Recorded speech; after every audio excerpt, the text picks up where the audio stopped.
ఒక opening scene లోనే ఒక ప్రెగ్నెంట్ లేడీని త్వరగా హాస్పిటల్ కి తీసుకెళ్తున్నారు. ఆమె పేరు నటాలియా. చాలా లేట్ నైట్ అవడంతో హాస్పిటల్లో డాక్టర్ కూడా లేదు. సో ఇప్పుడు ఆమెకి నర్సే ప్రసవం చూస్తుంది. అప్పుడే అలా పుట్టిన బిడ్డ తల్లి పేగుతో సహా గాల్లో తేలుతున్నాడు. దీన్ని చూసిన నర్సు కావచ్చు, నటాలా వాళ్ళ అమ్మకి కావచ్చు అసలు ఇది నిజమా అబద్ధమా అన్నట్టు షాకులు చూస్తున్నారు. ఇప్పుడు నటాలా వచ్చి తన బిడ్డను దగ్గరికి తీసుకుని నా బిడ్డ ఒక ఏంజలా అని అడుగుతుంది. దానికి నటాలా వాళ్ళ అమ్మ కోపంగా చూసి సరే మనం త్వరగా ఇక్కడి నుంచి ఇంటికి వెళ్ళాలని చెప్పి అక్కడి నుంచి చాలా అవసరంగానే వచ్చేస్తారు.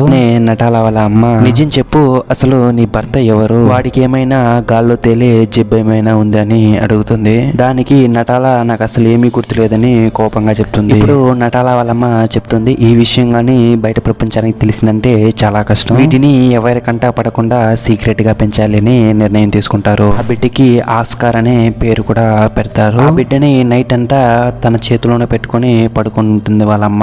మార్నింగ్ వచ్చి చూస్తే ఆస్కార్ గాలిలో తేలుతూ ఆ రూమ్ యొక్క టాప్ లో నిద్రపోతున్నాడు. దీన్ని చూసిన నటాలా వాళ్ళ అమ్మ దీనికి ఎలాగైనా ఒక సొల్యూషన్ కనిపెట్టాలి అని మొత్తాన్ని బెడ్లతో కవర్ చేస్తారు. వాడికి ఎటువంటి గాయాలు తగలకూడదని. నటాలియా వాళ్ళ అమ్మ ఆస్కార్ ని చాలా బాగా చూసుకుంటారు. అతన్ని బయటికి తీసుకెళ్తే గ్రావిటీ లేనందువలన అలాగే ఆకాశంలోకి ఎగిరిపోతాడు అని నటాలా మరియు వాళ్ళమ్మ అతన్ని ఎప్పుడు బయటికి తీసుకెళ్లే వాళ్ళు కాదు. కట్ చేస్తే ఇప్పుడు ఆస్కార్ కి 10 సంవత్సరాలు అవుతుంది. నటాలా ఒక జాకెట్ లాంటిది కుట్టి ఆ యొక్క 2 జోబులలో 2 వెయిటున్న రాయలను పెడుతుంది. సో ఇలాగైనా ఆస్కార్ పైకి తేలలేడు అని ఆ ప్లాన్ వర్కౌట్ కూడా అవుతుంది. అయినప్పటికీ వాళ్ళ యొక్క గ్రాండ్ మా ఆస్కార్ ని బయట పంపించేందుకు అస్సలు ఒప్పుకోదు. మన ఆస్కార్ రూమ్ లోనే ఉండి బ్యాట్మెన్ మరియు సూపర్ హీరోస్ మూవీస్ బాగానే చూసేవాడు. ఆ షోస్ చూడడం వల్ల నేను ఒక సూపర్ హీరో అని ఫీల్ అయ్యేవాడు, ఎందుకంటే తను ఎగరగలడు కాబట్టి. సో ఇప్పుడు మన ఆస్కార్ ఆ యొక్క ఇంట్లో ఒక కిటికీ ఉంటుంది, అందులో నుంచి బయట చూసేవాడు. సో మన ఆస్కార్ కూడా ఎప్పుడు ఒక జైల్లో ఉన్న ఫీలింగే ఉంటుంది. కష్టమని ఒకనొక రోజు తన అమ్మాయిన నటాలని అడుగుతాడు, నిన్ను బయటికి తీసుకెళ్ళండి అని. దానికి వాళ్ళు నో ఛాన్స్ అని చాలా స్ట్రిక్ట్ గా చెప్పేస్తారు. దాని ద్వారా వచ్చే ప్రాబ్లమ్స్ ని కూడా ఎక్స్ప్లెయిన్ చేస్తారు, కానీ ఆస్కార్ వాళ్ళు చెప్పేదాన్ని అంత లోతుగా అర్థం చేసుకోవడం లేదు. దాని తర్వాత రోజు మన ఆస్కార్ కి చాలా కోపం వచ్చేసి వాళ్ళ ఇంటి దగ్గర ఉన్న కిటికీ ద్వారా బయటకు వెళ్ళడానికి ప్రయత్నిస్తాడు, కానీ దీన్ని వాళ్ళ పేరెంట్స్ చూయేస్తారు. ఆస్కార్ ని పట్టుకొచ్చి రూమ్ లో వేసి వాళ్ళ గ్రాండ్ మా ఈ కిటికీ ఉంటేనే కదా నువ్వు బయటికి వెళ్ళేదానికి ప్రయత్నిస్తావు, ఇప్పుడు దాన్నే మొత్తం క్లోజ్ చేస్తానని చెల్లెలు కొట్టి క్లోజ్ చేస్తుంది. తర్వాత ఆస్కార్ వచ్చి వాళ్ళ అమ్మని అడుగుతాడు, నేను ఈ ఇంట్లోనే పుట్టి ఇంట్లోనే చావాల్సిందామా అని. దానికి చాలా ఫీల్ అయిన నటాలా సరే నిన్ను బయటికి తీసుకెళ్తానని చెప్పి రాత్రిపూట తీసుకెళ్తుంది. ఇలా తీసుకెళ్లేటప్పుడు నటాలా వాళ్ళ అమ్మ నీకు అసలు ఏమైనా బుద్ధి ఉంది, ఈ పని చేస్తున్నావా అని తిడుతుంది. నటాలా కూడా తెలుసు ఎంత ప్రాబ్లమో, బట్ కొడుకు యొక్క ముఖంలో చిరునవ్వు చూసి చాలా కాలం అయింది, ఆమెకి వేరొక దారి కూడా లేదు. ఇప్పుడు అలా బయటికి తీసుకెళ్లేటప్పుడు ఒక ప్రామిస్ తీసుకుంటుంది ఆస్కార్ దగ్గర, నీకు గ్రావిటీ లేదన్న విషయం, నువ్వు గాల్లో మెదలగలవు అన్న విషయం ఎవరికి చెప్పొద్దు అని. దానికి ఆస్కార్ కూడా సరే అని చెప్తాడు. ఆస్కార్ జోబిలో 2 రాళ్లను వేసి వాళ్ళ అమ్మ అలా తీసుకెళ్తుంది షాపింగ్ కి. అలా ముందర నటాలా వెనక తన కొడుకు ఆస్కార్ వెళ్తున్నారు. నటాలా వచ్చి ఒక షాప్ లోకి దూరుతుంది అవసరంగా. ఇటువైపు ఆస్కార్ ఏమో రోడ్డు బయటే అటు ఇటు చూస్తున్నాడు. చిన్న పాప వెనకాల వైపు చూస్తూ మన ఆస్కార్ కు వచ్చి ఒక డిశ్చార్జ్ చేస్తుంది.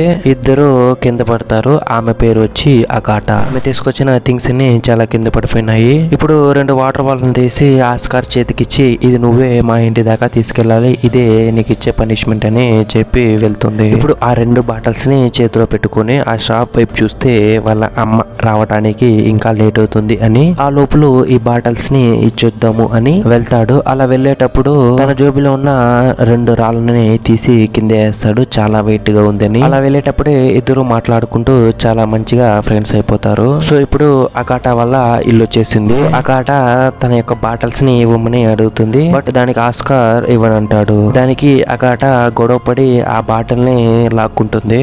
తీసుకున్న వెంటనే ఆస్కార్ గాల్లో మెదులుతున్నాడు. ఆ ప్లేస్ ఎలాగో ఒక షెల్టర్ కింద ఉండడంలో ఆస్కార్ వెళ్లి దానికి తగులుకుంటాడు. దీన్ని చూసిన అగాటాకి కళ్ళు బయర్లు కమ్ముతాయి. పైన మన ఆస్కార్ త్వరగా నాకు ఏదైనా వీటిగా ఉన్నది తీసుకురా అని చెప్తాడు. ఇప్పుడు దానికి అగాటా ఫాస్ట్ గా ఇంటికి వెళ్ళి ఒక రోజ్ కలర్ బ్యాగ్ ని తీసుకొచ్చి ఇస్తుంది. ఆ బ్యాగ్ ని పట్టుకుని మెల్లమెల్లగా కిందకి వస్తాడు. ఇప్పుడు అగాటా దగ్గర దీని గురించి ఎవరికి చెప్పొద్దని ప్రామిస్ కూడా తీసుకుంటాడు. తీసుకున్న తర్వాత ఫాస్ట్ గా ఇంటికి వస్తాడు. ఆ బ్యాగ్ ని కూడా తీసుకుని అమ్మ మరియు గ్రాండ్ మా భయపడి ఉన్నారు. అసలు వానికి ఏం జరిగిందో అని.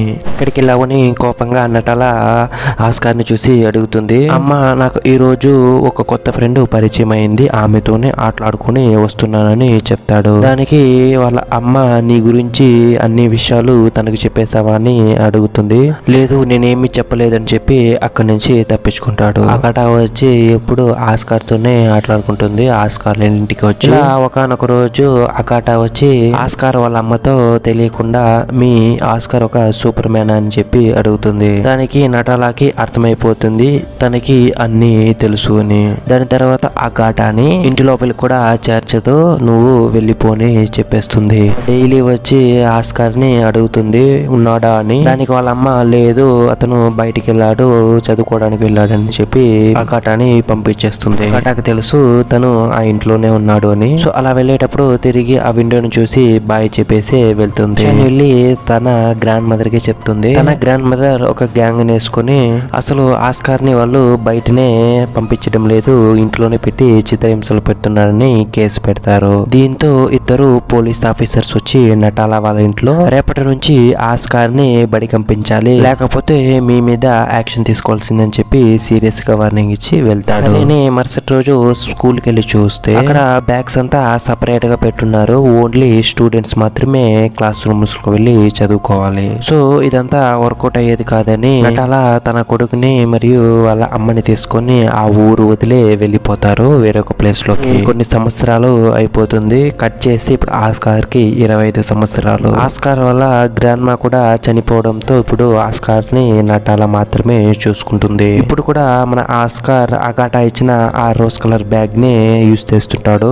చాలా Batman shows, super man shows చూస్తుంటాడు. ఒకనొక రోజు తన అమ్మని అడుగుతాడు, నేను కనుక బయటికి వెళ్తే ఒక సూపర్ మ్యాన్ అవుతాను కదమ్మా అని. ఎందుకంటే సూపర్ మ్యాన్స్ అందరూ గాల్లో ఎగరగలరు, నేను ఎగరగలను కాబట్టి. అవన్నీ సినిమాల్లోనే చూడటానికి బాగుంటాయి, నిజ జీవితంలో అది నీకు చాలా ముప్పుని తెచ్చి పెడుతుందని చెప్తుంది. కొన్ని రోజుల తర్వాత ఆస్కార్ టీవీ చూస్తున్నప్పుడు ఒక అడ్వర్టైజ్మెంట్ లో మీ దగ్గర ఏదైనా డిఫరెంట్ టాలెంట్ ఉంటే ఇక్కడ మీరు ప్రదర్శిస్తే మీకు డబ్బులు మరియు ఫేమ్ దొరుకుతుంది అని చెప్పి ఉంది. దానిలో ఎలాగైనా పార్టిసిపేట్ చేయాలని అనుకుంటాడు. బట్ మరోవైపు వాళ్ళ అమ్మకి చెప్తామంటే ఆమె అస్సలు ఒప్పుకోదు. సో ఆమెకి తెలియకుండానే వెళ్ళాలని చూస్తాడు. రోజు రాత్రి వాళ్ళ అమ్మ నిద్రపోయిన తర్వాత అగాటా ఇచ్చిన ఆ బ్యాగ్ ని తీసుకుని కొంచెం డబ్బులు తీసుకుని సిటీకి వెళ్తాడు ఆ షోలో పార్టిసిపేట్ చేయడానికి. ఇప్పుడు ఆ రోజ్ కలర్ బ్యాగ్ ని కింద పెట్టి చూస్తారు. అతను ఇప్పుడు గాల్లో మెదులుతున్నాడు. దీన్ని చూసి అందరూ షాక్ అయిపోతాడు. దీన్ని టీవీలో వాళ్ళ అమ్మ కూడా చూస్తూ ఉంది. సో అలా చాలానే ఫేమస్ అవుతాడు మన ఆస్కార్. సరే ఆ షో అయిన తర్వాత ఇంటికి వెళ్దామని బయలుదేరేటప్పుడు డేవిడ్ అనే ఒక కొత్త క్యారెక్టర్ పరిచయం అవుతుంది. ఇతను ఒక కాంట్రాక్టర్. గారికి ఒక పెద్ద బూత్ బంగ్లాని ఇచ్చి కాంట్రాక్ట్ లో సైన్ చేయించుకుంటాడు. ఆస్కార్ కూడా దానికి ఉత్సాహపడతాడు, సైన్ కూడా చేస్తాడు. కొంచెం కాదు చాలానే ఫేమస్ అవుతాడు. మన ఆస్కార్ విగ్రహం పెట్టి ద మ్యాన్ వితౌట్ గ్రావిటీ అనే బిరుదును కూడా ఇస్తారు. ఆస్కార్ ఇంత ఫేమస్ అయినా కూడా ఒక రోజు కూడా వాళ్ళ అమ్మ గురించి ఆలోచించలేదు. అలా చాలా షోస్ చేస్తాడు, డబ్బులు కూడా చాలా సంపాదిస్తాడు. సో ఆస్కార్ ఎంత డబ్బులు సంపాదించినా ఒకనొక పాయింట్ లో తనను తాను రియలైజ్ అవ్వక తప్పలేదు. సో అప్పుడే వాళ్ళ అమ్మ చెప్పిన మాట గుర్తుకొస్తుంది. ఒక సూపర్ హీరో అనేవాడు ఎప్పుడు తనని తను రివీల్ చేసుకోడు, తను చేసే మంచిని రివీల్ చేస్తాడు అని. ఇప్పుడు మన ఆస్కార్ ని కూడా ఒక రూమ్ లో వేసి అలానే బంధిస్తారు. మన ఆస్కార్ అంటాడు డేవిడ్ తో, నేను వెంటనే ఇంటికి వెళ్ళాలి, నిన్ను వదలండి అని. దానికి డేవిడ్ లేదు నీకు ఇచ్చిన కాంట్రాక్ట్ లో ఇంకా నువ్వు చాలా సంవత్సరాలు నాకెంత పని చేయాలని చెప్పి చెప్తాడు. అలాగనే వెళ్తుంది. కట్ చేస్తే కొన్ని సంవత్సరాల తర్వాత చూపిస్తారు. మన ఆస్కార్ రోడ్డుపై ఒక వీల్ చైర్ పైన వస్తున్నాడు. చూడటానికి గడ్డమంతా బాగా పెంచి తన యొక్క ఒరిజినల్ పర్సనాలిటీని హైడ్ చేశాడు. తన యొక్క పేరును కూడా మార్చుకున్నాడు. ఇప్పుడు ఒక నార్మల్ లైఫ్ ని జీవిస్తున్నాడు. అలా ఒక హోటల్లో మన ఆస్కార్ పని చేస్తున్నాడు. సో ఇప్పుడు అలా ఇంటికి వెళ్ళి చూస్తే ఆస్కార్ వాళ్ళమ్మ చనిపోయి ఉంటుంది. దానికి మన ఆస్కార్ చాలా బాధపడతాడు. దాని తర్వాత ఒక హోటల్లో రిసెప్షనిస్ట్ గా పనిచేస్తున్నాడు. అలాగే తన యొక్క నార్మల్ లైఫ్ ని జీవిస్తున్నాడు. తనకి ఈ లైఫే చాలా బాగా నచ్చుతుంది. అలా ఒక రోజు తన చైల్డ్హుడ్ ఫ్రెండ్ అయిన అకాటా వచ్చి ఆ హోటల్ కి వస్తుంది. మన ఆస్కార్ పెట్టుకుంటే బ్యాగ్ ను చూసి కనిపెట్టేస్తుంది నువ్వు ఆస్కారే అని. దాని తర్వాత వాళ్ళు చాలా క్లోజ్ గా తిరుగుతారు. పెళ్లి కూడా చేసుకుంటారు. సో ఇలా హ్యాపీ ఎండింగ్ తో ఈ కథ ఎండ్ అవుతుంది.